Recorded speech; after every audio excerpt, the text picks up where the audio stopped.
आपने क्योंकि पॉलिटिक्स की बात की, एक और शब्द नया चला है, नेपोटिज्म, कि बड़ा नेपोटिज्म है बॉलीवुड में।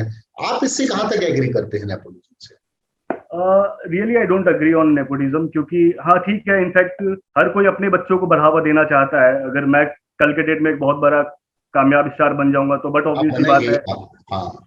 हाँ तो बट ऑब्वियसली बात है कि मैं अपने जो ऑफस्प्रिंग है, जो मेरे बच्चे हैं, मैं उन्हें आगे बढ़ाने का एक कोशिश तो जरूर करूंगा। तो ठीक है, नेपोटिज्म गुड है, बट वो नेपोटिज्म किसी बाहर वाले को अफेक्ट नहीं करना चाहिए किसी भी हाल से। ये भी मेरा कहना है कि आप अपने वाले को बढ़ाओ, that is very good, but किसी दूसरे को मत काटो। नमस्कार, मैं हूं दुष्यंत और आप देख रहे हैं डीसी शो। हमारे साथ हैं आज एक और शख्सियत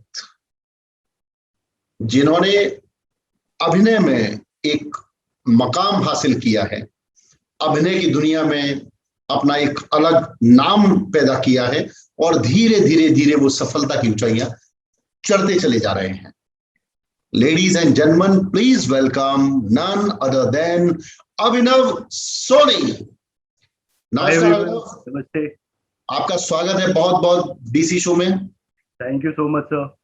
और आप आज एक बड़े, मैं आपको कुछ सूफी से अंदाज में देख रहा हूँ, लग रहा है किसी में सूफियत से भरे आदमी से बात कर रहा हूँ। तो ये इससे पहले कि हम अपनी बात शुरू करें, ये सूफी जो अभिनव दिखाई दे रहा है मुझको, बड़े बड़े बाल, शेव, तो ये सूफियत के पीछे राज क्या है?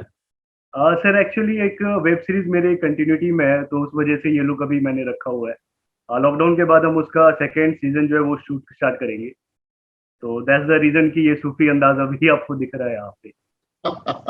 Okay Abhinav, tell me something about yourself as an, हमारे जो ऑडियंस हैं जिन्होंने आपको नहीं देखा है उनको कनेक्ट करने के लिए मैं चाहूंगा आप खुद बताएं कि अब तक की आपकी जो अभिनय यात्रा है उसमें कौन कौन से पड़ाव रहे, कैसे शुरू किया, and what you did till today as an actor.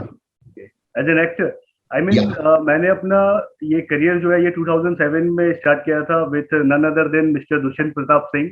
उनके एक मॉडलिंग हंट शो में I was a participant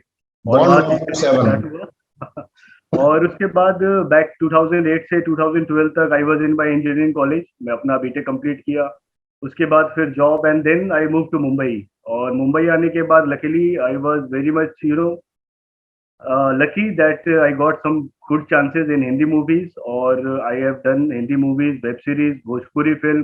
One of the, I mean, जो एक नागपुरी फिल्म है मेरी देवा रिक्शा वाला, that was awesome. और वो अभी हमारे डिफरेंट OTT प्लेटफॉर्म पे भी अवेलेबल है। और currently I am doing a web series that is called hidden.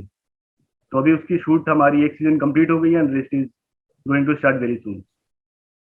Okay, आपने ये जो अभिनय जगत में आपकी एंट्री हुई, आपने कहीं बेसिक ट्रेनिंग ली आपने अभिनय की? हाँ सर, मैंने जब मैं जॉब पीरियड में था तब दिल्ली में मैंने मिस्टर हेमंत रायपुरिया, एक थिएटर डायरेक्टर है और थिएटर टीचर है, तो उनके अंडर मैंने थिएटर के कुछ क्लासेस अटेंड किए और वहां से मुझे लगा कि no I can do it on a bigger level, तो फिर I move to Mumbai.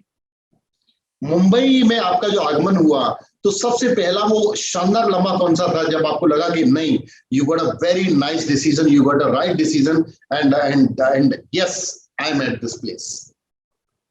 Luckily एक फिल्म थी जो मुझे मिली जिसका नाम है the dangerous red. That film was on human trafficking और वो हिंदी फिल्म थी, कई स्टेट्स में रिलीज भी हुई, but due to some problem वो ऑल ओवर इंडिया रिलीज नहीं हो पाई। तो जब वो चांस मुझे मिला और जो डायरेक्टर और प्रोड्यूसर थे उन्होंने मुझे रिकग्नाइज किया कि no he is good for that role, तो मुझे लगा कि no I have taken a right decision to come to Mumbai and thus I am over here. Tell me something about your family, आपका फैमिली बैकग्राउंड क्या है and कहां से belong करते हो आप? I belong to Patna, Bihar. मुझे मालूम है, बट मैं चाहता हूं कि मेरी जो ऑडियंस है या जो लोग आपको जो देख रहे हैं शो में या जो देखेंगे तो वो एटलीस्ट आपसे ज्यादा कनेक्ट कर पाए। Right sir, actually I am from Bihar, Patna, and मेरी प्रायर एजुकेशन जो है वो कोलकाता में हुई है। I have done my 10th from Kolkata क्योंकि मेरे father is a bank manager, I mean he is retired now, तो ट्रांसफरेबल जॉब था, तो I have done my schooling up to 10th Kolkata से। Then after Kolkata, after completing my education, I joined LPU Jalandhar for my engineering. तो I have been to different states of India, basically Patna Bihar से हूँ। आपको बतौर अभिनेता क्या ऐसा लगता है कि क्या अभी ऐसा बाकी है जो आपको सीखना चाहिए, या कुछ ऐसी कमी है जिसे कि आप पूरा करना चाहते हैं बतौर एक अभिनेता के अंदर? बतौर अभिनेता, अभिनव को आप जितना स्वयं जानते हैं, तो आपको क्या कमी लगती है अपने अंदर कि आपको भी उसे पूरा करना?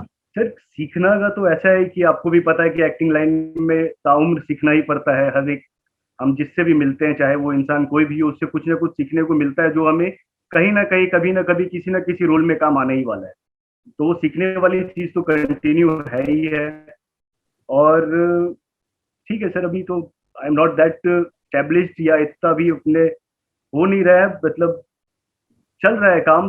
तो अभी सीखने का प्रोसेस अपना मेरा चल ही रहा है सर। आप और मैं सिनेमा चाहूंगा कि भी सारी उम्र सीखता रहूं, क्योंकि सीखने की कोई उम्र होती नहीं है। आप सिनेमा भी कर रहे हैं, आप वेब सीरीज भी कर रहे हैं, टेलीविजन भी।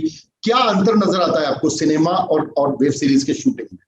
Web series is much more compact. उसका जो भी शेड्यूलिंग होती है, शूटिंग होती है, वो एक टारगेटेड ऑडियंस के लिए ही होती है। और cinema is for mass audience, तो उसमें कई तरह की ऐसी चीजें होती है या जो कि एक मास जो है वो एक्सेप्ट कर सके। बट वेब सीरीज जो है वो एक, आई गेस की एक, सारे जितने अलग अलग वेब सीरीज बन रही है वो एक टारगेटेड ऑडियंस के लिए बन रही है। तो ये एक डिफरेंसेस है वेब सीरीज और सिनेमा में मेरे तरफ से। एजुकेशन को आप कितना जरूरी मानते हैं इस बतौर अभिनेता? Education plays an important role in everyone's life. पढ़ाई लिखाई तो हमेशा से करना ही चाहिए। और एक पढ़े लिखे इंसान और एक ना पढ़े जो अनपढ़ है, उसमें आपको जब वो सामने खड़ा होता है तो आपको वो डिफरेंसेस मिल ही जाता है। और इनफैक्ट जब आप कैमरे के सामने खड़े होते हो तो कैमरा तो हर चीज नाप ही लेता है, पता कर ही लेता है। तो education is very important sir. Tell me something about your childhood. बचपन में कैसे थे आप? बचपन में सर, हाँ ठीक है, आई was very not very good child. थोड़ी बहुत बदमाशी, थोड़ी ज्यादा बदमाशी कर लेता था, और शायद उसी का असर है कि I am into that field. वो बचपन में जितने मैंने अपने आप को एक्सप्लोर किया, जितना अपने आप को मैंने जाना, या एक लिमिटेशन से बाहर जाके मैंने जो भी कुछ किया, आज उसी का नतीजा है कि I I got that will power to take this decision कि मैं मुंबई आऊं और फिल्मी इंडस्ट्री में अपना करियर बनाऊं। बतौर अभिनेता आपके फेवरेट डायरेक्टर कौन है? फेवरेट डायरेक्टर जिनके साथ मैं काम करना चाहूंगा, one of them is Anurag Kashyap. और एक और डायरेक्टर है जिनके साथ मैं काम करने की लीगरली वेटिंग हूँ, जिनका नाम है mister Dushyant Pratap Singh. I have approached you number of times और I am waiting to work with definitely you. Definitely, soon soon we are doing. आपके फेवरेट एक्टर कौन है, मेल? मेल एक्टर, एक्टिंग के हिसाब से मुझे बेस्ट शाहरुख खान लगता है। I mean he is the best I can guess. और आज के जनरेशन में Ranbir Kapoor is doing fabulous job. तो आपको शाहरुख खान, रणबीर। एंड आपकी फेवरेट एक्ट्रेस कौन है? Actress, I used to love the old actress much more. Hema Malini ji is my favourite actress. और रिसेंट में विद्या बालन है जो अभी बहुत अच्छा काम कर रही है, और उनका एक अलग लेवल है काम करने का। मुंबई शहर की एक खूबसूरत बात मुझे बताइए, जो आपको स्वैग है जो उस शहर का, जो आर्टिस्टों को बहुत अट्रैक्ट करता है, क्या खास बात है उस शहर में?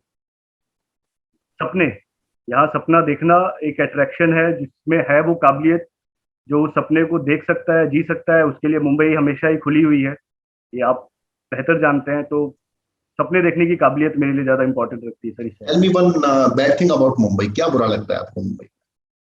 Politics, though it's not a political city, but हाँ पॉलिटिक्स बहुत है यहाँ पे। तो एक पॉलिटिक्स का एक है थोड़ा इशू जो मुंबई में काफी हद तक है। ग्रुपिज्म पॉलिटिक्स ये है। तो as an artist I feel कि आर्टिस्ट के लिए कोई बाउंड्री नहीं होनी चाहिए, ना तो आर्टिस्ट के लिए कोई पॉलिटिक्स होनी चाहिए, क्योंकि आर्टिस्ट खुद पॉलिटिक्स नहीं करते। जबकि इनफैक्ट मुंबई शहर में मैंने देखा है कि most of the artist are also involve in the politics. So this is the bad thing I guess. आपने क्योंकि पॉलिटिक्स की बात की, एक और शब्द नया चला है, नेपोटिज्म। कि बड़ा नेपोटिज्म है बॉलीवुड में। आप इससे कहां तक एग्री करते हैं, नेपोटिज्म से? Really I don't agree on nepotism, क्योंकि हाँ ठीक है, इनफैक्ट हर कोई अपने बच्चों को बढ़ावा देना चाहता है। अगर मैं कल के डेट में एक बहुत बड़ा कामयाब स्टार बन जाऊंगा तो बट आप ऑब्वियस सी बात बनेंगे। है। हाँ। हाँ, तो बट ऑब्वियस सी बात है कि मैं अपने जो ऑफस्प्रिंग है, जो मेरे बच्चे हैं, मैं उन्हें आगे बढ़ाने का एक कोशिश तो जरूर करूंगा। तो ठीक है, नेपोटिज्म गुड है, बट वो नेपोटिज्म किसी बाहर वाले को अफेक्ट नहीं करना चाहिए किसी भी हाल से, ये भी मेरा कहना है। कि आप अपने वाले को बढ़ाओ, that is very good, but किसी दूसरे को मत काटो।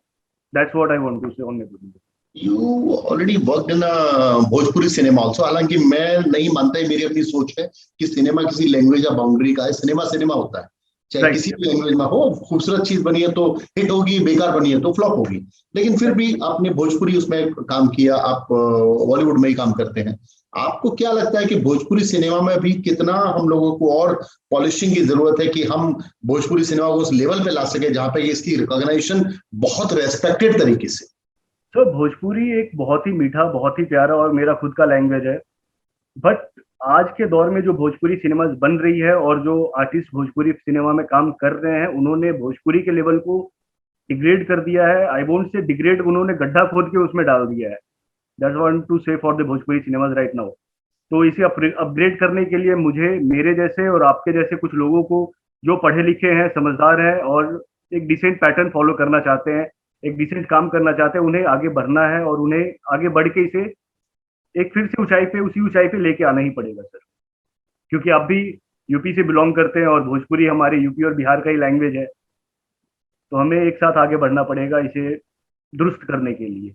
जब आपने आमतौर पे छोटे शहरों में या 2 टायर 3 टायर सिटीज हो गए, उनमें जब बचा, और वो भी एक एजुकेशनल बैकग्राउंड होते हुए, आपने जब घर पे बोला कि नहीं आपको एक्टर बनना है, और आपने जब उनको ये गुड न्यूज बैड न्यूज या वट एवर जब आपने डिलीवर की, तो पहला जेस्चर क्या था आपके पेरेंट्स का, और वो मतलब कैसे कम्युनिकेट किया आपने उनके साथ? Sir luckily my parents were very much supportive. उनका ये कहना था कि आप एक, जो एजुकेशन है, जो मैंने इंजीनियरिंग की, उनका बस ये कहना था कि तुम एक इंजीनियरिंग कर लो, तुम एक ऐसा मुकाम हासिल कर लो अपने लाइफ में कि अगर बाई चांस वहां कुछ नहीं हुआ तो you can survive well in your life. तो मैंने उनकी बात को सुना, समझा, और जैसे मैंने पहले बोला है कि हाँ ठीक है, फैमिली कहीं की भी हो, but education is most important. और एक एजुकेटेड पर्सन अपना रास्ता कहीं ना कहीं से, किसी ना किसी तरीके से ढूंढ ही लेता है। तो या luckily I was very much very lucky to get these parents की उन्होंने मुझे सपोर्ट किया और मेरे सपने को उन्होंने सराहा और उन्होंने मौका दिया मुझे कि हाँ ठीक है, if you want to do this you can go and do that thing. क्षेत्रीय सिनेमा जो है, जिसमें आप ऑलरेडी काफी काम कर रहे हैं, उसको टेक्निकल तौर पे क्या, या बेसिक तौर पे, इमीडिएटली तौर पे उसको ऐसा क्या चाहिए क्षेत्रीय सिनेमा को, जिससे कि तकनीकी तौर पे भी वो एक पैरेलल खड़ा हो जाए, और एक जो मार्केट जो है, जो एक सिमटा हुआ मार्केट है, वो ग्लोबली मार्केट बन जाए? आपको क्या लगता है क्या अभी कमी है जिनको पूरा करना? ब्यूटीफुल स्टोरीज जो हमें चाहिए, अच्छी कहानियां चाहिए, बहुत अच्छे खूबसूरत। एक्टर्स चाहिए। क्योंकि मैं बोलना मतलब, ठीक है, आई वोंट फाइंड कि अभी मुझे ये अच्छे एक्टर एक्टर्स ज्यादा मिले है हैं। अपना, तो थोड़ा एक्टर चाहिए। हाँ, एक्टर चाहिए, ऑब्वियस सी बात है। अगर एब्सोल्युटली। ये ना भी करे तो भी मतलब कि वो कैरेक्टर पता होना चाहिए। I mean they all are same. तो वो एक डिफरेंस चाहिए और एक चार्म चाहिए जो उस चीज को आगे बढ़ा सके। क्योंकि किसी भी चीज को अट्रैक्ट करने के लिए एक चार्म की जरूरत होती है।